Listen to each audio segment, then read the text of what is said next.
everybody, I'm Grandmaster Ben Finegold here with our weekly lectures.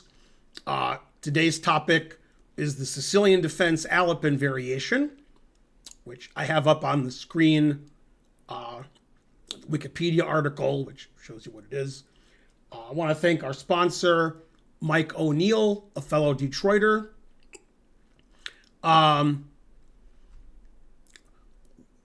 We'll discuss C3 more when I get to the chess baseboard.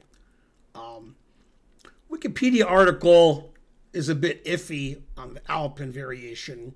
It talks about many grandmasters, world champions who have played this with white. I guess that's okay. It also mentions that in the knight f6 variation, which you can see here in this small diagram, that sometimes people who play the Smith-Morra gambit transposes to the knight f6 variation when black declines the pawn sacrifice. Wikipedia article gives four main variations, which coincidentally, I have 4 games and each one is in a different variation. So I guess I agree with Wikipedia. Knight f6, d5, e6, and d6. Although d6 of the 4 moves is the least common, they did put it last, so that's good. Then they talk about other moves, but they don't talk about them too much. So it's a pretty short article. It does mention it was named after the Russian master Semyon Alapin, who lived from 1856 to 1923. Wasn't a very popular opening until the last 20 years when people started playing it again. And I play white in an Alapin occasionally because I'm not an e4 player, but I do play e4 occasionally now that I'm semi-retired, and I play a delayed Alapin, which you can find more information on in my Chessable course, where I give that as the main way to play the Alapin. I will explain why. Okay, so first game we're going to look at is Mamedov, who's a Azerbaijan grandmaster, versus Loek van Wely, the Dutch grandmaster. This was played in a Blitz qualifying tournament, 2020. And I want to discuss not the game so much, but sort of like the first 10 moves of every game are more important to me than usual, because the lecture is supposed to be about the opening. I just have interesting games, so the lecture is interesting. And I tried to show a game in each variation so you get a little flavor. Since white initiates the Alapin by playing the move c3, I decided to look at it from white's perspective, although the Sicilian is one of my main weapons, which I've played in tournaments for over 30 years. I face the Alapin.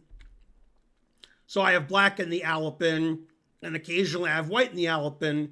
For example, in my last tournament, I had white in the Alapin. I played it with white, and I won. Now, the way I play the Alapin is different, and I'm going to explain why. If you play the Sicilian with black, and you're going to try to use this lecture to look at the different ways to play for black and choose which one, suits your style.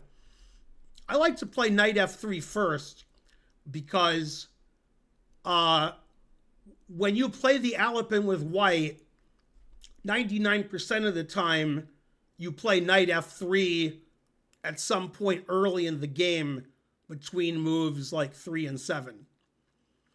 So the reason I like knight f3 first is some people, when they play an open Sicilian, they play one way, And when they play against the Alapin, they play a different way. And I'll show you what I mean. Let's say you're playing somebody who plays the Dragon Sicilian. Okay, so this is the Dragon Sicilian. And just for more completeness, let's say they play the Najdorf, which is same move order, just A6 instead of G6. Okay, then let's say this person who plays either the Najdorf or the Dragon, probably two different people, against C3, let's say they play D5 against the Alapin, which is the first game we're going to look at. And that's actually what I play against the Alapin. Well, you play Knight F3 on move 2, and they play D6 because they're going to play either the Najdorf or the Dragon or some Schwenningen. Okay. Now when you play C3, the aforementioned D5, which they play against C3, now it doesn't make any sense because they played D6. And so I like to play Knight F3, and people think it'll be an open Sicilian, and then I play C3. I'm playing a delayed Alapin, which I think, this is my opinion, I actually talked about it with Nakamura once, is a better way to play the Alapin. And I said I don't see any negatives to playing Knight F3 and then C3. Like, oh no, I played Knight F3, now I can't play C3. I don't see that. And I don't see how black can take advantage. It just seems like it's either the same or it's better. And by better, I mean your opponent doesn't know what to do against the delayed Alapin because most people aren't 2,700 in the opening and they know what to do against everything.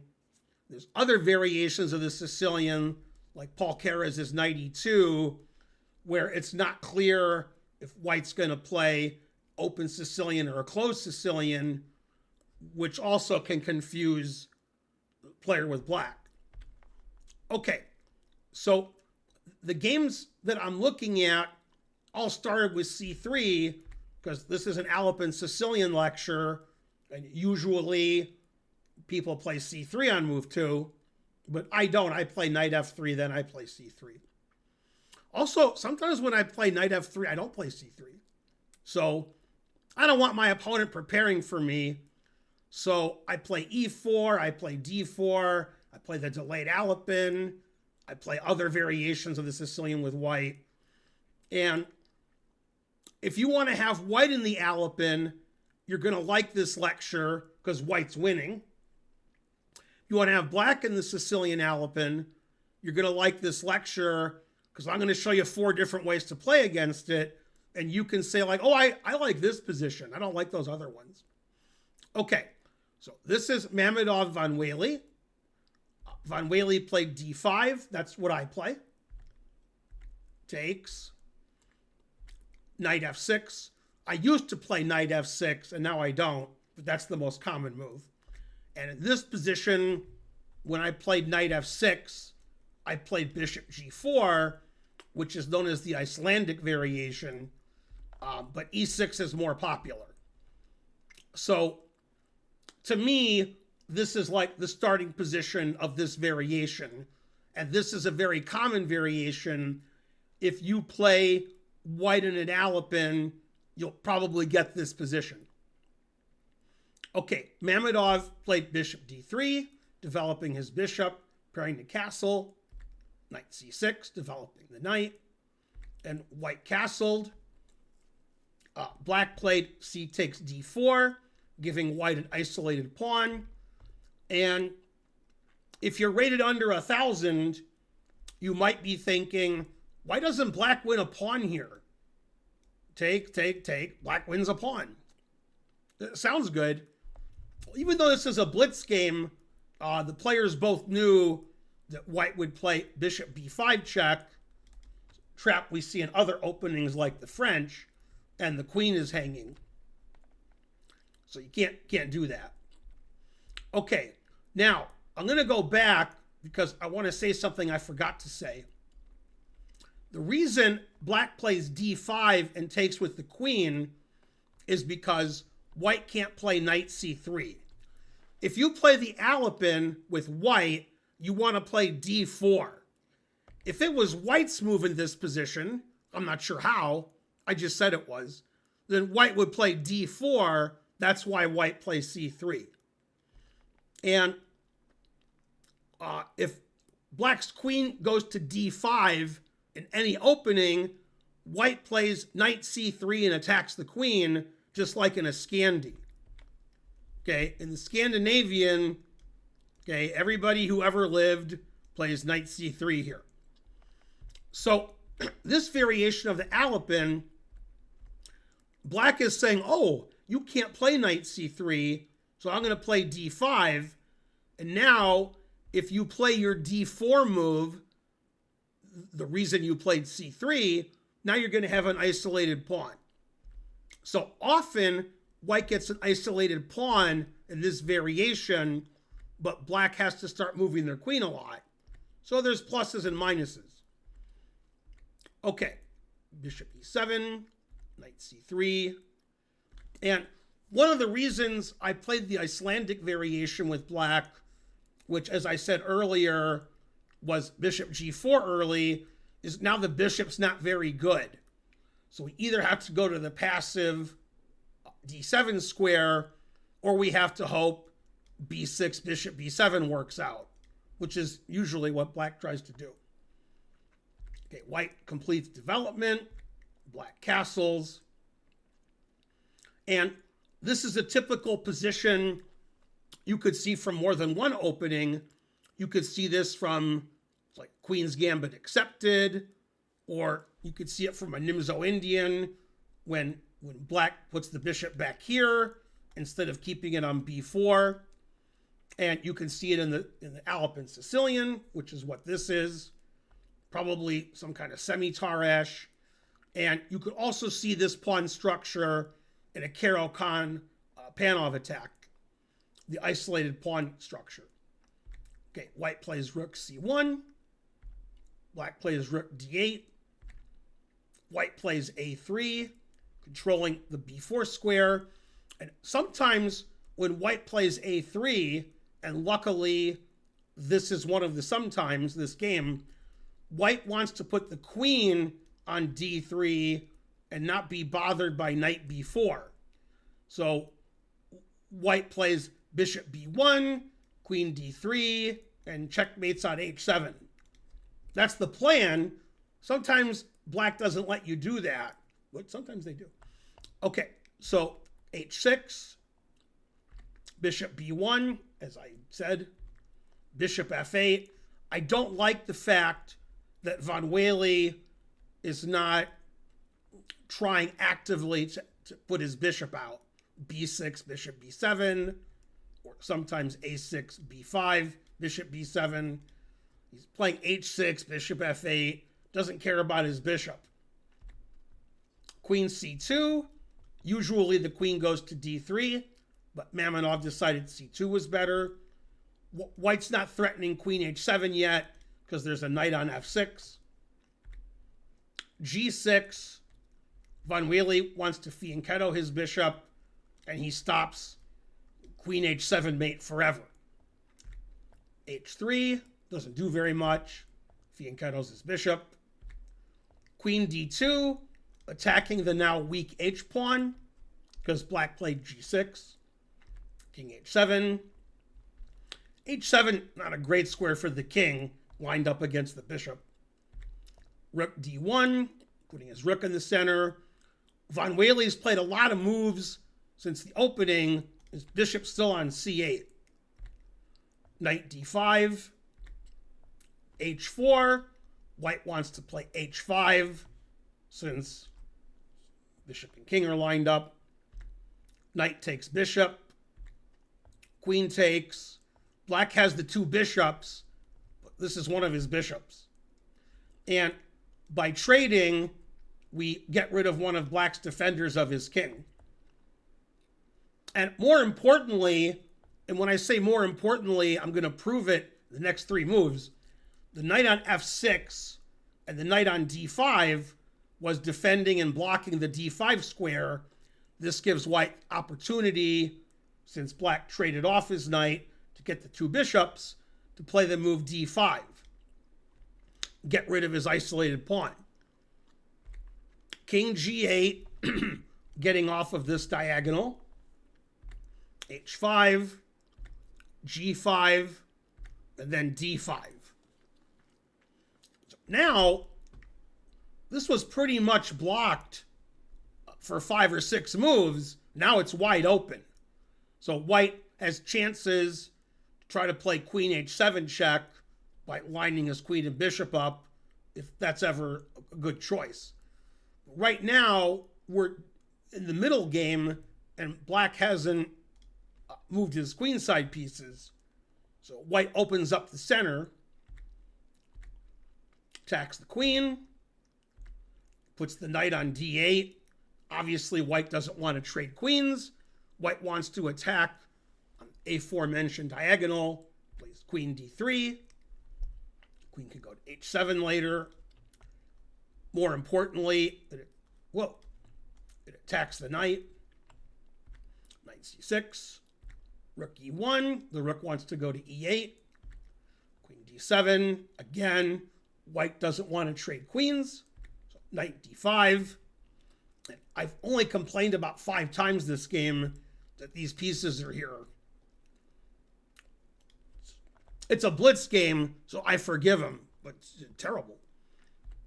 King f8, avoiding queen h7 check.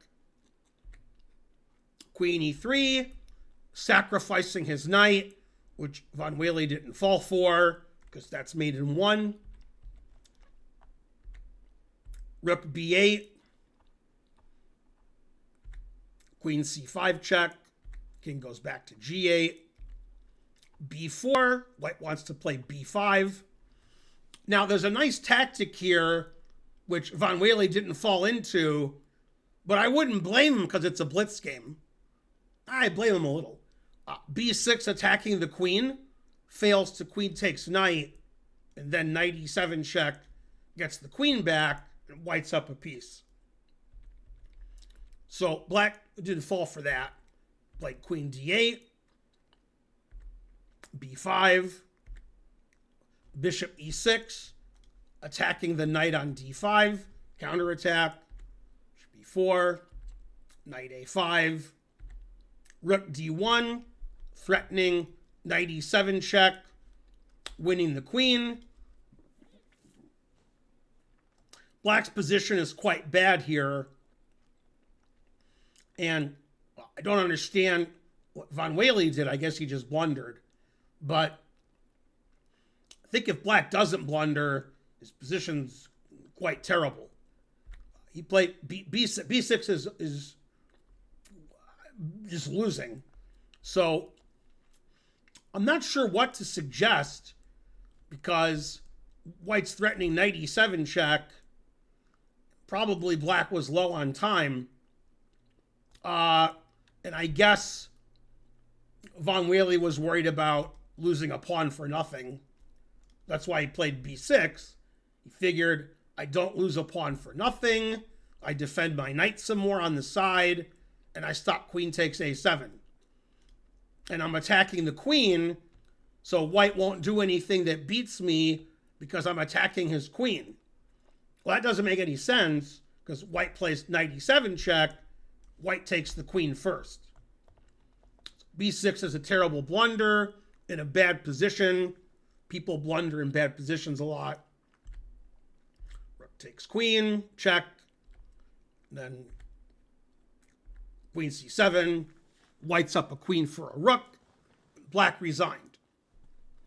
So that was a typical kind of pawn structure variation for that line of the c3 Sicilian, where white had an isolated pawn and white was playing aggressively, trying to attack on the diagonal,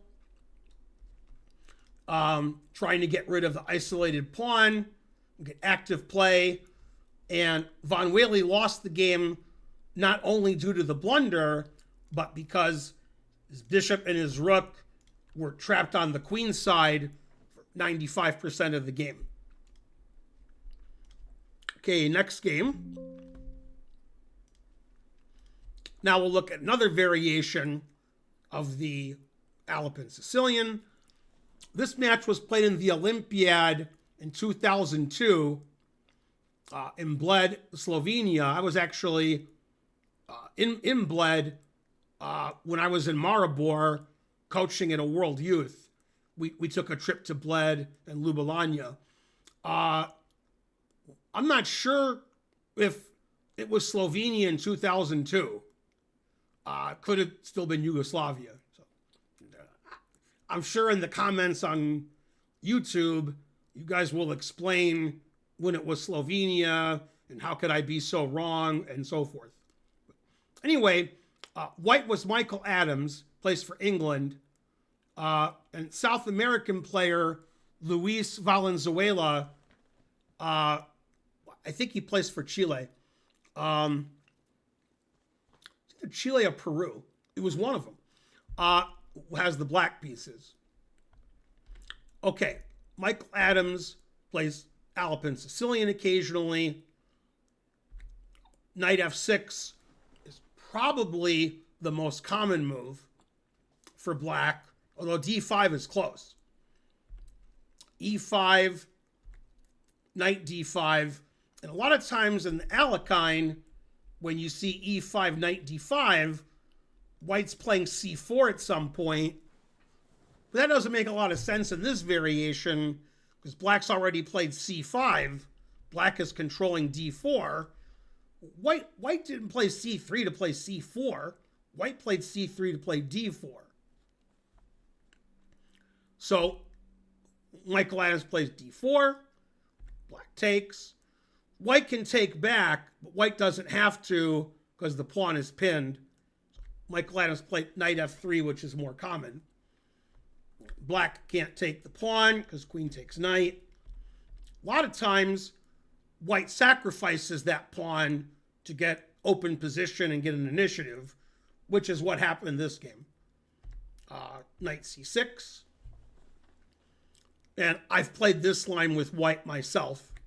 Bishop c4, knight b6, bishop b3, and nobody takes on c3, and I studied it with an engine when I was preparing for my match 2011 against Ray Robson, and I concluded this position was very good for white.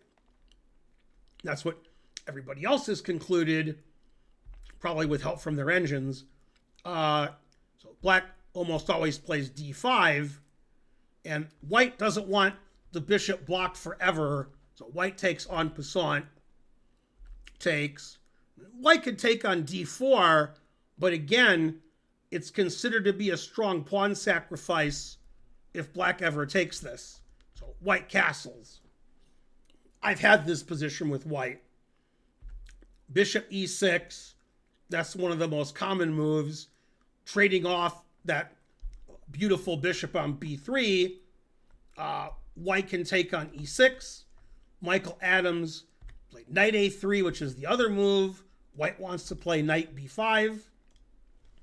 And finally, black had all he could stand in not accepting pawn sacrifice and took on c3. Usually, taking on c3 is bad, according to the engines. Okay, white doesn't want to trade queens because white's sacrificing pawns. Black's king is sort of stuck in the center. So queen e2.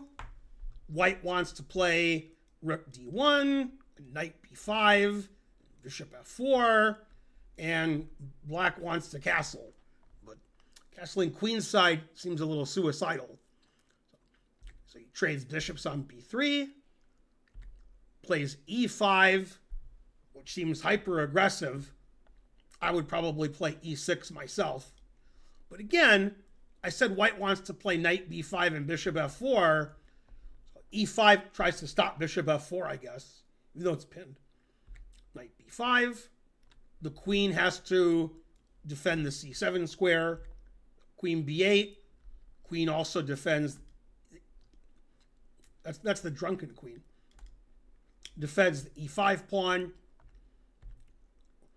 Michael Adams plays knight d4. He wants to take the knight on c6 and then take the pawn on e5. He's not worried about sacrificing pawns. That develops white's pieces. Black's king is still in the center. f6, defending the pawn.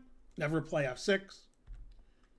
And in this position, white is a pawn down, but black's king isn't very good, and white has a lot of nice squares for his knight to come into black's territory, and black's queen is blocking his rook. So white has excellent compensation for a pawn, which is usually the case when they take on c3 in this variation. Knight f5, knight takes, bishop a3, stopping black from castling, king f7. White plays knight to d2. Knight wants to head for d6, maybe even f4, opening up the king side. Knight e4.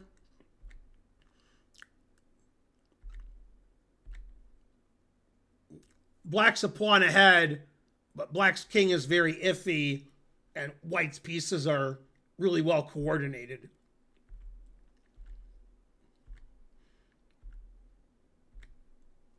Queen g4. Black plays f5, trying to get a nice pawn structure. Queen e2 attacks pawn on e5.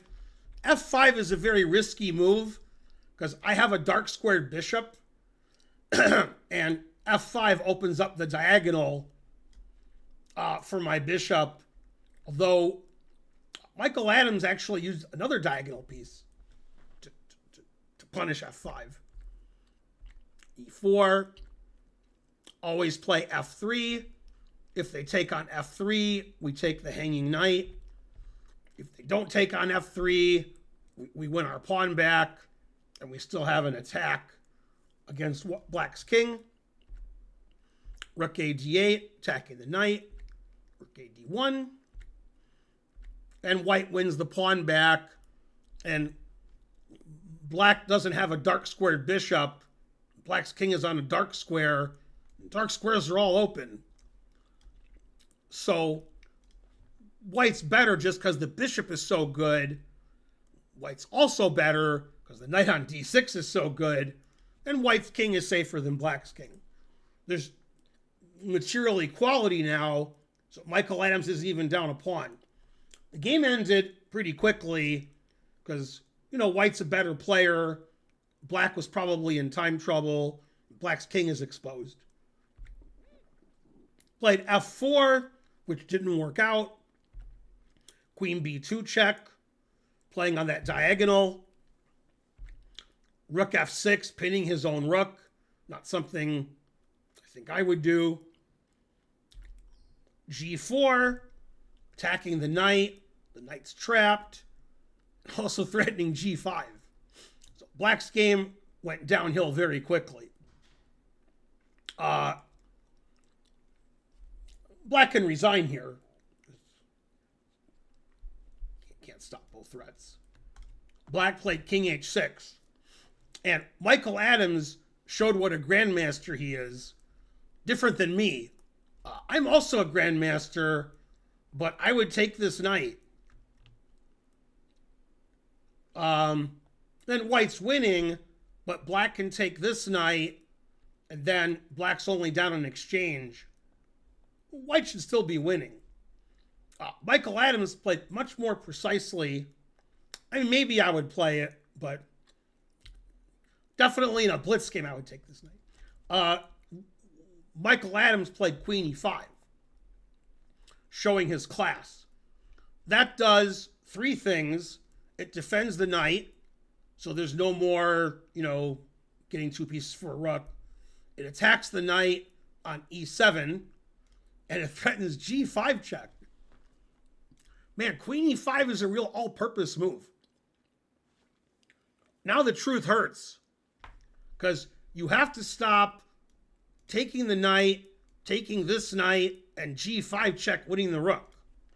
And there's only one way to stop it. Normally I would have you pause the video, but since it's a joke, I won't have you pause the video. Black did stop all of those threats by resigning. That was the only way to stop all those threats. So this was a line where white often sacrifices a pawn, and like 85% of the time, black doesn't take it because white gets a big initiative. In this game, eventually, black did take the sacrificed pawn. It was sitting there on c3 for a while. The game opened up, and black wasn't ready. White's pieces were dominating. Knight on d6 was annoying. White eventually won the pawn back, and now black loses all of their pieces. So that's why you've heard of Michael Adams, and I don't even know what country his opponent's from. Truth hurts.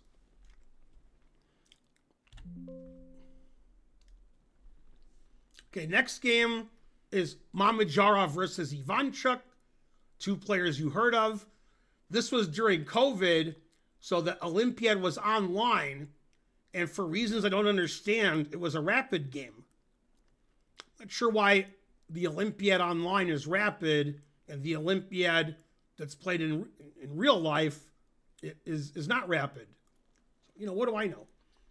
Okay, so Mamedyarov and Ivanchuk are pretty good, but Mamedyarov followed one of my very important rules this game, which allowed him to win. Okay, so Ivanchuk played e6, and if white wants to, white can transpose into an advanced French with e5. Mamedyarov took, which is more common.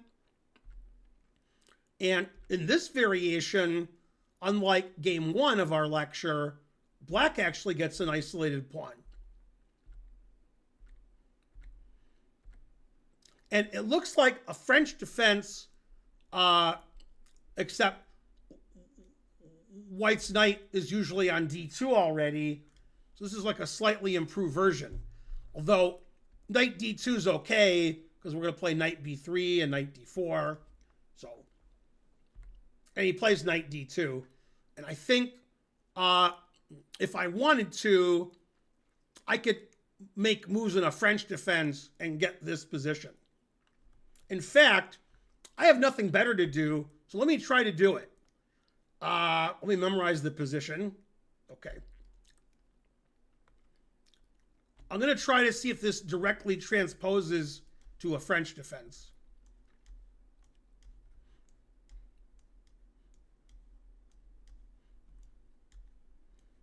This is a main line of the French defense.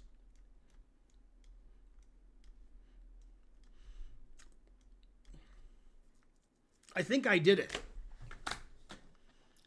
So probably in a database, you could find this position from the Alapin Sicilian as was played, or from French defense with knight d2 with this variation.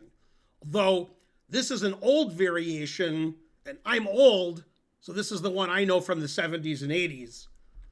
Nowadays, people don't play ED with black, they play queen takes d5. And nowadays, most people play knight f3. So 50 years ago, this was the main line, but it's not now. But that's how we get the same position. Okay. So they got it from Alapin move order. Castles, knight b3. Bishop back to d3. This is standard isolated pawn position. White's a little bit better. Just like in game one, white lines up pieces, trying to get queen h7 in, g6. Maybe Ivanchuk was worried about g4. The knight moves, queen goes to h7. And then if king f8, then queen h8 is mate. So I guess g4 is a serious threat. So g6, which von Wely played in the first game, is blocking the diagonal. Queen d2, putting pressure here. Now, if it was white's turn to move, white might consider taking this knight and taking the free pawn. So Ivanchuk played g5, so there's no free pawn. Then the queen went back to d3. Ivanchuk played g6, draw by repetition. What's that? G6 is illegal? Look, I'm the one giving the lecture. You're an imaginary person. How can you talk to me like that? Okay, usually I'm just talking to the wall, but this time there was a chair there. So I can imagine somebody in the chair. Gotta have an imagination to play good chess. Okay, so Ivanchuk, I mean, seriously, if g6 was legal, that's probably the move. But it's not legal anymore, so this is open. Okay, Ivanchuk defends his isolated pawn. He allows queen h7 check, because king f8 is safe enough. Black has the two bishops, and white has the what else. Black has this terrible pawn structure in front of his king. Black has isolated pawn, and just like von Wely, black has this rook and bishop duo that haven't moved yet. And black has the two bishops. So everybody has a little bit of something. Bishop d7, double up on the bubble up. King f8, just like von Wely played. Knight takes c6. If you take the rook, then I take this rook. And white wins material. So black took back, de-isolated his pawn. And now Mamedyarov followed my rules to a fault.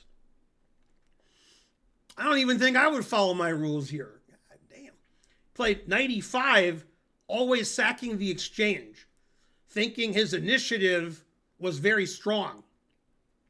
Ivanchuk said, all right, I'll take it. And now all of white's pieces are good and all of black's pieces are bad. And white has a long-lasting initiative in this position, which Ivanchuk couldn't handle, probably because it was a rapid game. I don't know what the engine would say, but Mamedyarov sacked the exchange and won pretty quickly. So I guess he's right. I guess his judgment is pretty good. That's why he was number 5 in the world at one point. Although, to be frank, his judgment wasn't good against me. Anyway, Ivanchuk played bishop e6, solidifying his position but sacrificing his c-pawn. Knight goes back. White inches forward. Black's position looks pretty terrible. Bishop a4. And white's going to play knight c6. So Ivanchuk basically just totally fell apart after the exchange sacrifice. Again, always sacrifice the exchange. And one of the reasons is rooks aren't always better than minor pieces. Like in this position, rooks are much worse than the minor pieces. Okay, so Ivanchuk's losing because this rook's attacked. Knight c6 is happening. So he played queen f6. Now white is a pawn ahead and has an initiative and a better pawn structure. Queen d6, inching forward. King f8 is a terrible blunder where I assume he was in time trouble. And white's winning, even if it's black's move, but white's really winning when he plays knight d7 check. Now, I don't understand the next 3 moves. I don't understand them. I'm a grandmaster. I'm supposed to explain them to you, but I can't. King f8 is a pretty bad blunder, but he was losing. But I don't understand why he doesn't resign here. And then he took the knight. Obviously, he sees his queen is hanging. And then I don't understand why Ivanchuk doesn't resign here. and Ivanchuk took the rook. And this is very funny because obviously Mamedyarov can take the rook, but he figured he'll take a pawn with check first. King e8 instead of resigning.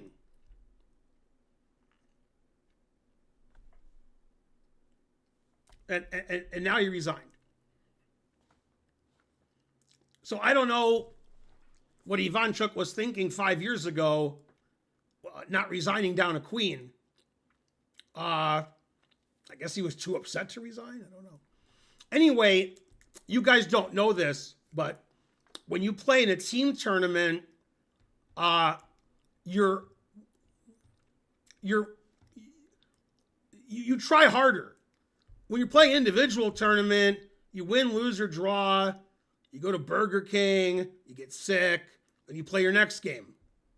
And you're sick during the game, and you play that game, and you go to McDonald's, get even sicker, and you play the next game.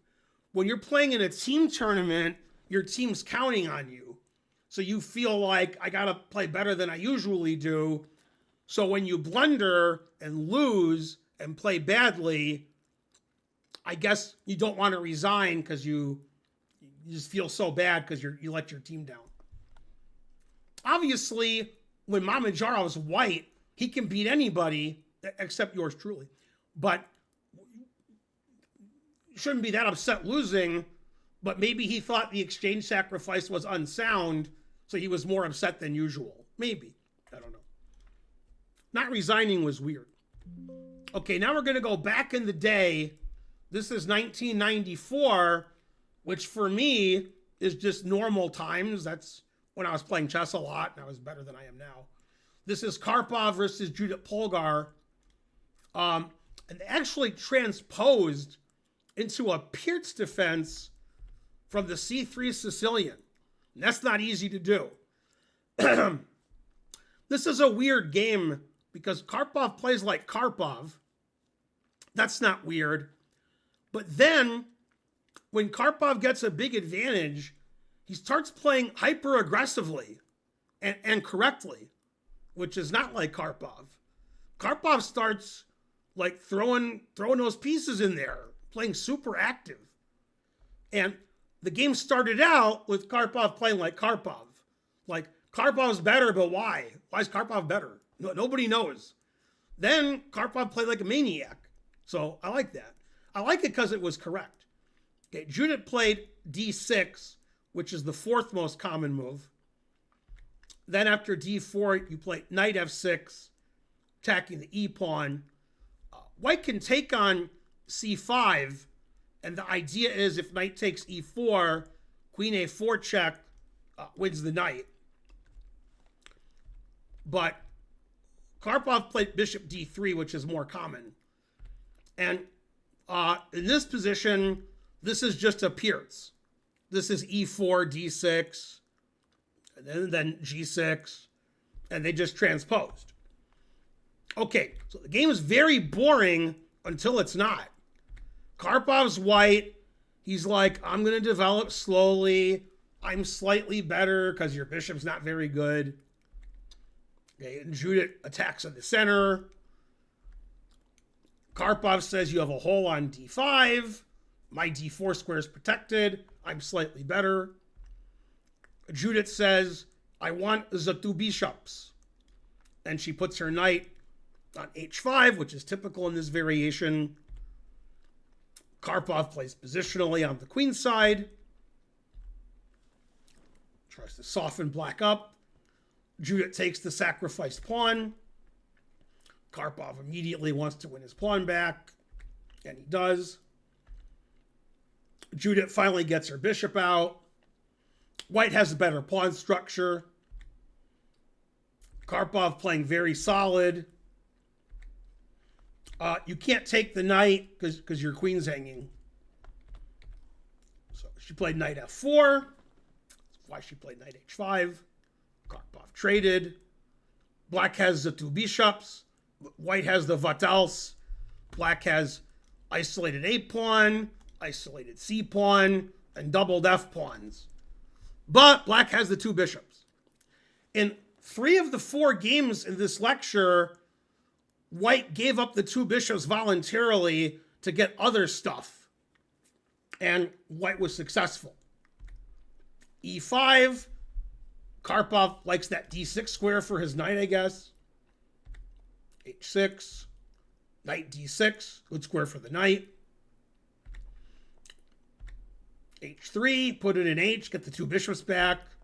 Judit says, no, I want my 2 bishops. Knight e4. Threatening the c5 pawn. Bishop d5. Thanks for the c5 pawn. Not sure why Judit sacrificed her c5 pawn. Then Karpov deftly plays knight a6, knight b4. I like the knight on b4. You don't see that very often. But that was a nice bishop on d5. But it's not nice if Karpov takes it. So bishop c4. Karpov plays bishop d1, defending the pawn, and he doesn't want to allow Judit to get her knight to c4.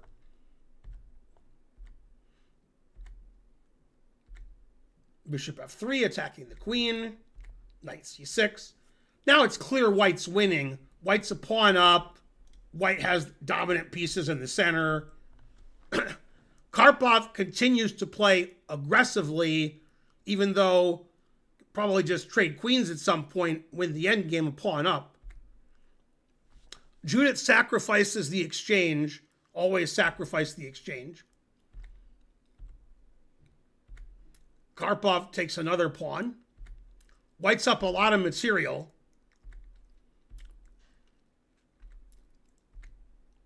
Karpov tries to trade pieces. Judit says no. Karpov says yes. Karpov plays rook a8, threatening queen g8 mate. So Judit plays h5. King has a square. And Karpov says, I have 3 pieces, 1 for each of you. Plays rook e8. Karpov going crazy. Now Karpov wants to play rook h8 check, and then queen takes bishop mate after bishop takes rook. So Judit plays g5. King has g6 square. Karpov plays knight e5. He'd have to hold both of my arms back to stop me from playing knight takes g5 check. Knight e5 is better because now we're threatening rook h8 as mate again because the king can't go to g6. And we're threatening the queen. This means Judit has to give her bishop away, which is her only defensive piece. Man, the truth hurts. Now here comes the queen, and there's basically no stopping it. So she plays f6, never play f6, defending g8 and defending the g5 pawn and attacking the rook.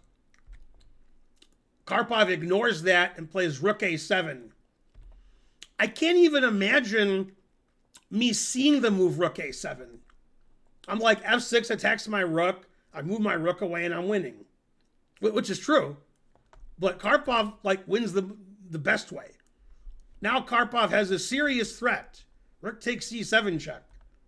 So they trade. King g6. Rook e7. Karpov still attacking. And Judit says, man, I'm down a lot of material. And Karpov keeps attacking me. And I have no counterplay. And if black somehow escapes by trading queens and not getting mated, then Karpov has 2 connected passed pawns on the queen side. So here Judit, realizing there's no hope left, resigned. So Karpov really overpowered Judit. Karpov had a good score against Judit. Karpov's style wasn't good for Judit. Judit Polgar famously beat Kasparov. I think that style of play is better for Judit. Active play for both sides, and she can win those games. But when Karpov is, playing like Karpov, it's hard to get any counterplay. Black never got any counterplay that game and eventually lost material. Anyway, those were 4 interesting games in the Alapin. I want to thank Mike O'Neill, a fellow Detroiter, for sponsoring the lecture. If you'd like to sponsor a lecture, In the description of the video, there's information on how to contact my wife, Karen. There's also lots of other information. A lot of people don't look at descriptions on YouTube videos, and they should. Not just this one, but all of them tells you like a lot more than you thought you knew. Anyway, please like and subscribe and leave a comment. That helps out the channel. Hope you enjoyed the lecture. I enjoyed giving it. I'll see you guys next time with more weekly lectures. Sicilian defense, Alapin variation. Thanks, everybody. Bye.